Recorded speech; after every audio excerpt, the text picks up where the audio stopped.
Lavonne's Kitchen, led by the African-American queen Lavonne herself, is more than just a celebration of Black History Month. It is about honoring and celebrating every day.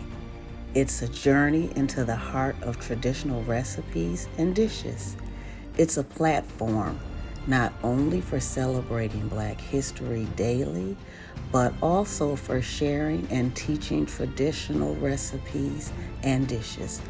It's about preserving culinary traditions and educating the community about the rich cultural heritage behind these foods.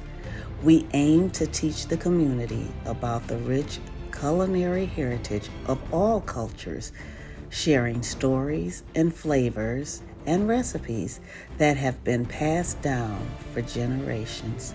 Through Lavonne's Kitchen, we're not just making history, we're preserving it one recipe at a time. I would like to thank you all for not only being a part of Black History Month, but for being a part of Lavonne's Kitchen, for sticking with us throughout the years and becoming a part of our history.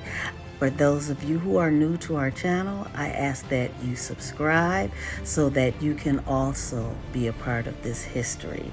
I look forward to you all joining me in the kitchen as we all grow as a community and learn to cook together.